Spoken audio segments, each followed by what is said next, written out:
I hope it's recording. Okay, so I'm gonna explain the history of this shithole. That took me a while to find a decent map that doesn't lose many pixels when I zoom in. This one is pretty reasonable.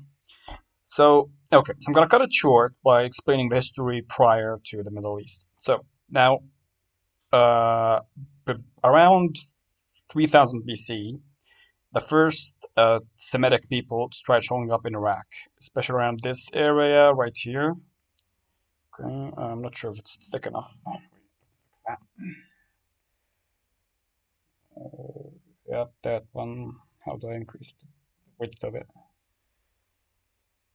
It's too tiny. Wait, find it. Think that's the one? Yep, okay. So basically, it started around here in Iraq. The first Semitic peoples started showing up. Long story short, thousands of years later, around 3000 BC, you had a couple of Semitic people showing up all over the place. So you had the Assyrians here, which are still alive to this day, somehow, which is why Syria is called Syria. It's because of the Assyrians, despite the Assyrians being from Iraq. But here's the thing: they're called Assyrians by the Romans, and the Romans didn't really give a shit, shall I say? Okay, so you had the Assyrians around this part of the world. You had Aramaic people around southern Syria, Lebanon, and Palestine, along with Jordan. And they had some bickering here and there. But here's the thing: the superpowers around the time were two. One of them was the Babylonians, who pretty much controlled this part of the world, and then you had the Egyptians, who controlled this part of the world, including the land that is today called Israel or Palestine, whichever you want to look at it. Another place that you need to look at is the Hittites, who I think, I'm not sure, it's been a while, they came from Turkey and pretty much control this part of the world, along with parts in here as well. Now, the origins of the people who lived here, which you might have heard of them, were the Canaanites. Biblically speaking, the Canaanites and the Israelites were seen as two different people. But historical evidence, as shown us today, showed them as the same people. They just evolved into something different. So the statement that the Israelites or the Judeans and the Canaanites fought is false, historically speaking. What you believe in, it's none of my business. However, they were always occupied. So this part of the land was always occupied. So the first people to occupy them were the after the fall of who was it? Yeah, it was the Babylonians. That's number one, who controlled this part. After the Babylonians came the Assyrians, who also controlled it and even went into Egypt at some point. I'm not sure about the years. Again, it's been a while. I haven't read in a while. However, the most dominant force, generally speaking, were the Egyptians, ancient Egyptians, under the rule of the pharaoh, along with the Hittite incursions every now and then. However, they mostly failed to really take the land. Everything was fine until the 13th century BC. Okay, the 13th century BC saw an event that happened that pretty much rocked the Middle East. It's called the Bronze Age collapse. So it didn't it it's seen as a very quick thing that happened, but in reality, it took like around 100 years, I think, to completion. Now, there are basically what happened civilizations around this area, including Cyprus here, Turkey with the Hittites, Egypt nearly fell completely. The Assyrians had to fall back all the way back in here, and everything in this area is pretty much fucked. Multiple reasons. One, multiple earthquakes and volcanoes happened in Greece, which resulted in a huge famine, and that resulted in a huge refugee influx into Asia from Europe. That's number one. Number two, it was a very hot season for multiple years. So famine in general around this area, the Fertile Crescent, which comes from this part until Iraq over here. This part was pretty much dying for some centuries. Not centuries, sorry, decades.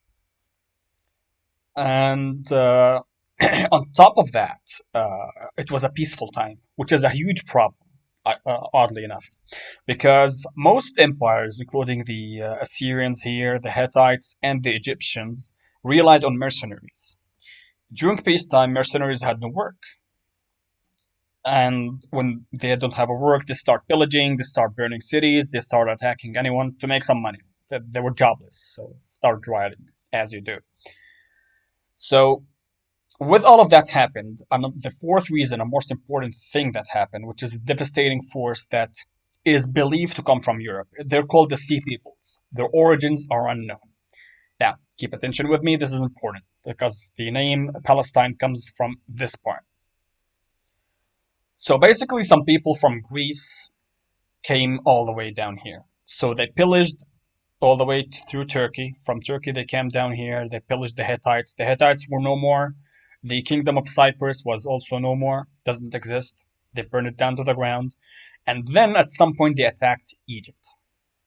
Now, when they attacked Egypt, they failed. It was Ramses III who was the pharaoh of Egypt, and he managed to repel the attacks. However, they weren't completely killed off. They fled to here. Now, these people were called the Philistines. In Egyptian, they were called the Peleset. In Greek, they were called Palestinia, which is where the name Palestine comes from.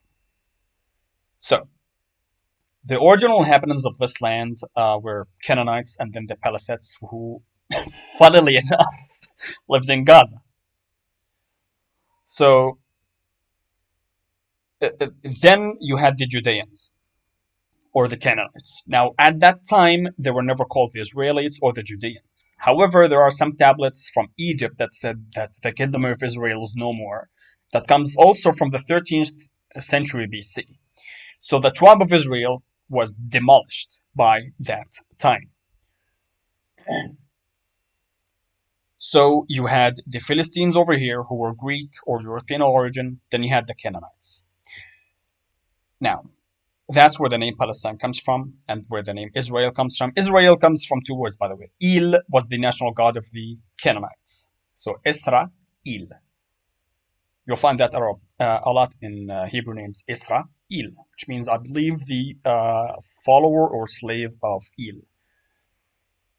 Name like Gabriel, Gebra, Il.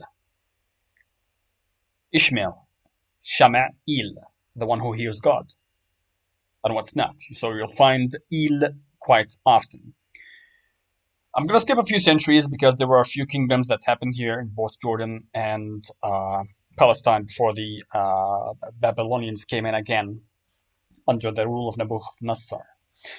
Now, the Israelites were pretty much just minding their own business. At some point, the Babylonians, I'm talking like 600 years later, by the way. I skipped like 600 years of history. I'm trying to make this video as short as possible. And then what happened is that they attacked here, they sacked Jerusalem, they destroyed the supposed first temple, although historically speaking there's no evidence of it existing, except in the Hebrew Bible. And then they brought some slaves to Iraq. Now, at that time, the Canaanite population was not called the Jewish people. They were polytheistic, they worshipped many gods. Il, including one of them, Yahweh, which you've definitely heard of. I'm too lazy to write that down. Yahweh.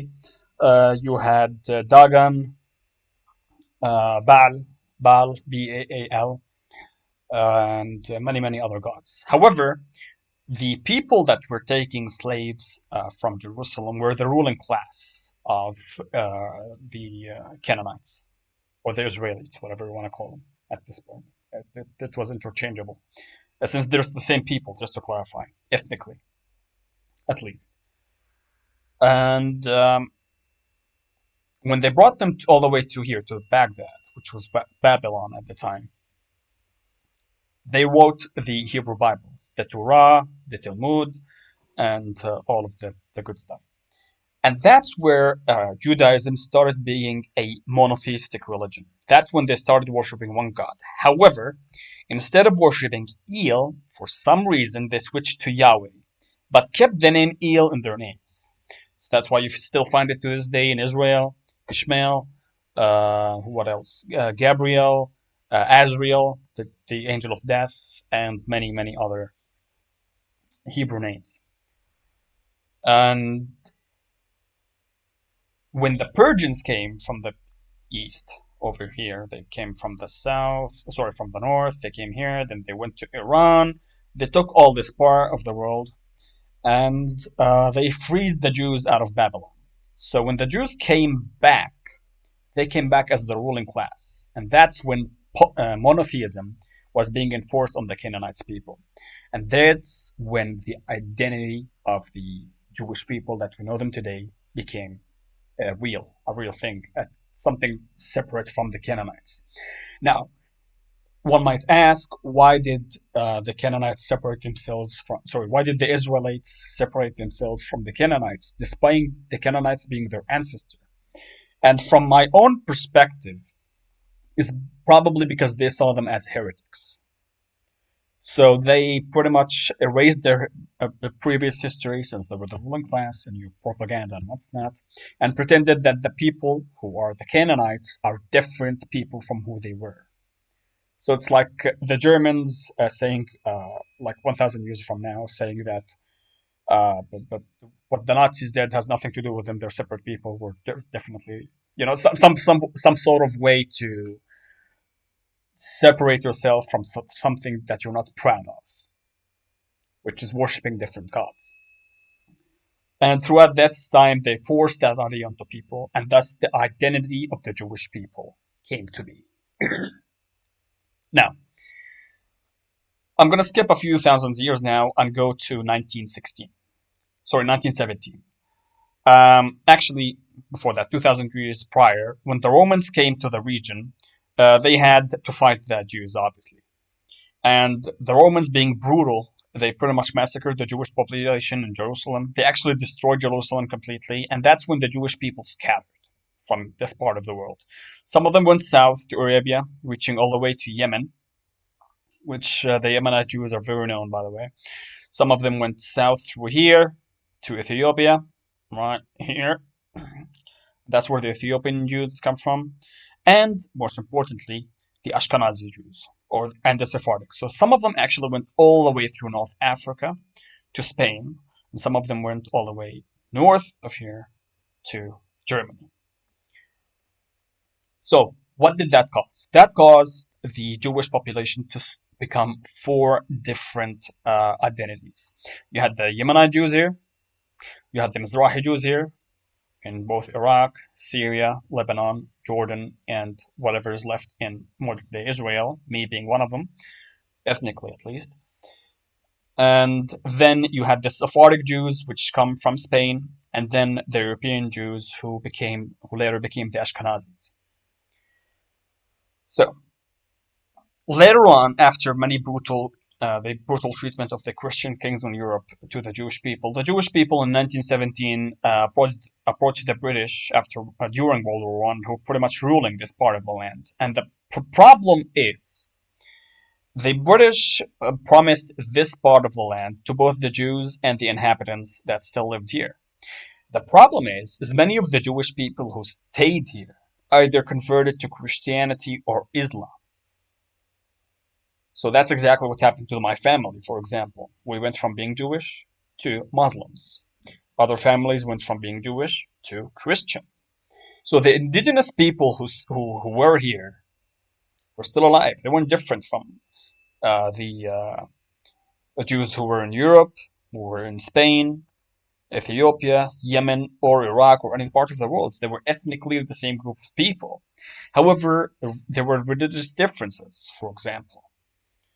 Now, of course, mind you, the Muslim population had more mixed to them, since Muslims didn't care about the ethnicity of the person. So, for example, me, I have Greek blood in me, I have Jewish blood in me, obviously, I have some Arab, of course, and I have some North African, I have some Nigerian, Indian, Persian, Turkish, some pretty much a whole mixed bag, shall I say. And that's what happened. So, however, ethnically speaking, the Jews and the Palestinians are brothers. Ethnically. Religiously speaking, they're each other's worst nightmare. And so when the British agreed to sign the Balfour Declaration, which says that half of what Israel is today will be giving to the Jews, and the other half will be giving to the Arabs were fucking not happy because the Arabs were promised first. And what the British did is that they started migrating hundreds of thousands of Jews from Europe, North Africa, and yeah, pretty much just Europe and North Africa to this part of the world until they thought, okay, this is too expensive. Stop migrating any Jews back here and just give the land to the Arabs. Problem is, the Jews were already here. And that resulted in a lot of bloodshed, mostly Arabs being pissed off at the Jews for taking a lot of lands that they didn't agree to give them to begin with. Some of the land was sold, 6% of the land was sold, I'll admit to that. However, 6%, like, it doesn't really matter much in the greater view. However, after World War II, the British denied Israel's existence, and they actually gave weapons to the Arabs so they can fight back the Israelis. Because when the Israelis came, they came in with weapons, they came in with tanks, airplanes, everything you can think of to create that land. So the Israelis didn't come in peace. They definitely came preparing for war. And once the moment they declared their independence, the Arabs obviously were not happy. So they were attacked from Egypt, they were attacked from Jordan, Syria, Lebanon, Iraq, and Saudi Arabia. Problem is, Syria, Jordan, Lebanon, Iraq, although Lebanon was part of Syria, mind you, by then. So when these attacks came in, these nations were not strong. They just gained their independence. The Israelis came already trained for war. They came from a place that had seen war for the last 6 years in Europe, World War II. So when the Arabs tried to fight them, it was an epic failure. On top of that, the Israelis took I think 70% of the land instead of 50%, which was their share to begin with. And the West Bank was taken by Jordan, annexed, and Gaza was annexed by Egypt. So the Palestinians were left with nothing. Moving on later in the years, after the 1967 war, uh, Israel just took most of the land. Mind you, it was Jordan's fault. Jordan declared war on Israel, and they lost Jerusalem and the other parts of the West Bank. However, the 1948 war saw brutal things happening. Israeli militants, they did a lot of horrific genocidal acts, including on my village. For example, the village that I was in, we were on top of a hill. And for some fucking reason, the Israeli army decided it's a good idea to poison everyone in that village by poisoning the water supplies and spreading weapons, using biological weapons, which resulted in hundreds being dead. Not just in our village, in other villages as well. I think we lost 50, 60 people from my village. And obviously, when the water supplies are poisoned, you have to fucking leave. So we left to Jordan, hoping we would come back one day, and we're still here. That was in 1948. 1967, another war started, the Six Day War, and it was a huge loss for the Arabs. Jerusalem is gone. Now, the problem with modern day Israel is that most Israelis that live there were born and raised there. So if we want to kick them out, they don't have any place to go back to. This is why I don't support the genocide that might happen against them. I hope fucking not. But from the looks of it, someone has to get fucking massacred in order for the other to actually be victorious. Otherwise, we'll just keep fighting. So, yeah, that's how Israel and Palestine came to be. 4,000 years of bickering over some bullshit.